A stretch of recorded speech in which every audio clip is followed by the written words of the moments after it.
কেউ যদি জঙ্গি কার্যক্রমে জড়িত হয় সেই ক্ষেত্রে তাদেরকে বিহাইন্ড দ্য বার্স থাকতে হবে, তাদেরকে বাইরে আসার সুযোগ নাই। অনেকে সোশ্যাল মিডিয়াতে বলছেন যে এটা আইএসের পতাকা নিয়ে অনেকে মিছিল করছে, তো সেই জায়গাটায় বাংলাদেশে যখন ধর্মীয় এত বড় একটা উৎসব পালন হচ্ছে এই জায়গাটায় কোনো থ্রেট আছে কিনা আপনি কি মনে করেন? ঝুঁকিপূর্ণ রয়েছে। একটা হচ্ছে যারা স্বাধীনভাবে বিভিন্ন দেশীয় এবং আন্তর্জাতিক ইস্যু নিয়ে যারা তাদের মতামত তুলে ধরতে চায়, যেমন ইসরায়েলের বিরুদ্ধে আপনারা জানেন যে ফিলিস্তিনের উপর ইসরায়েলি আগ্রাসন, সেই প্রেক্ষিতে অনেকেই মিছিল মিটিং করছে, সেটি একটি পক্ষ আছে।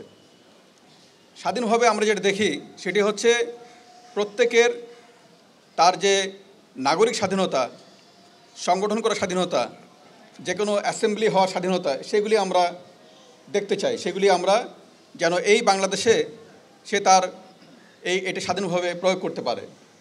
কিন্তু কেউ জঙ্গি তৎপরতা করবে বা আইএসআই বা অন্য কোনো সংগঠনের ভাব আদর্শে চলবে, সেটার কোনো সুযোগ নাই। ইতিমধ্যে আপনারা দেখেছেন যে হিজবুত তাহরির এটা নিষিদ্ধ সংগঠন, তার যে মূল সমন্বয়ক, মিডিয়া সমন্বয়ক, তাকে আমরা গ্রেপ্তার করেছি। আমরা তথাকথিত পতাকা নিয়ে যারা হঠাৎ করে ঝটিকা মিছিল করেছে সেই ধরনের 3 জনকে আমরা অ্যারেস্ট করেছি গত 2 দিন আগে।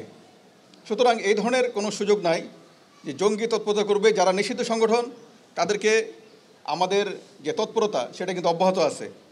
জামিন এদের মধ্যে আমরা হিসাব করে দেখেছি যে যেসব জঙ্গির কথা বলা হচ্ছে এবং যারা জামিনের কথা বলা হচ্ছে জঙ্গি এবং সন্ত্রাসী, এই জঙ্গি এবং সন্ত্রাসীদের জামিন কার্যক্রমটা অনেক আগের, বিগত সরকারের সময়ের।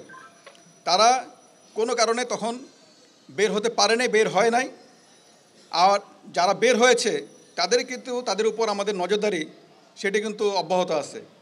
কেউ যদি আবারও কোনো সন্ত্রাসী কার্যকলাপ জড়িত হয়ে পড়ে, কেউ যদি জঙ্গি কার্যকলাপ জড়িত হয়, সেই ক্ষেত্রে তাদেরকে বিহাইন্ড দ্য বার্স থাকতে হবে, তাদেরকে বাইরে আসার সুযোগ নাই। এবার কোনো অঞ্চলে কিছুটা বন্যার কারণে অনেকেই হয়তো সেই জায়গায় পূজা 2-1টা ক্ষেত্রে, বেশি কিছু ঘটে নাই, সেই সংখ্যাটা নিতান্তই কম। আমাদের 31,500-এর বেশি পূজা মণ্ডপ সেখানে পূজা উদযাপন করা হবে। এবং আপনারা শুনে খুশি হবেন, ঢাকায় কিন্তু পূজার সংখ্যা বেড়েছে, পূজা মণ্ডপের সংখ্যা ঢাকায় 7টা বেড়েছে, তাই না? ঢাকায় যে পূজা মণ্ডপ ছিল সেখানে যা ছিল আগে তার থেকে 6টি পূজা মণ্ডপ বৃদ্ধি পেয়েছে। সুতরাং এটা এই কমা বাড়ার সঙ্গে অন্য কোনো কিছু জড়িত না। সিসি ক্যামেরার কথা যেটা বলেছেন, আমরা সকলকে অনুরোধ করেছি যে প্রতিটি পূজা মণ্ডপে সিসি ক্যামেরা, আইপি ক্যামেরা থাকলে নজরদারি করা সম্ভব হয় এবং ভালো হয়। অনেকেই বিশেষ করে গুরুত্বপূর্ণ যে পূজা মণ্ডপগুলি আছে, যেগুলি একটু আমাদের মনে হয় যে ঝুঁকি তৈরি হতে পারে, সেই সব জায়গায় পূজা মণ্ডপে সিসি ক্যামেরা আছে, ব্যবস্থা রাখা হয়েছে। শুধুমাত্র একেবারে প্রত্যন্ত এলাকায় অনেক জায়গায় সামর্থ্যের কারণে বা এটার সহজলভ্য না, সেই কারণে এই টেকনোলজি কিন্তু করা যায় নাই, সব জায়গায় সম্ভব হয় নাই। কিন্তু এটা নিয়ে কোনো শঙ্কার কিছু নাই। ওখানে আমাদের যে যারা ভলান্টিয়ার এবং যারা পূজা মণ্ডপে কিন্তু প্রতিটা জায়গায়, আপনারা জানেন প্রতিটা পূজা মণ্ডপে আনসার ভিডিপি সদস্য থাকবে এবং প্রতিটা পূজা মণ্ডপে এই যেগুলি সাধারণ পূজা মণ্ডপ, এই যে আমাদের হিসাবে যেটি 32,000 ছিল, কিছু কম বেশি হতে পারে, প্রতিটি পূজা মণ্ডপে পর্যাপ্ত সংখ্যক আনসার ভিডিপি সদস্য 24 আওয়ার্স তারা ডিউটি করবে।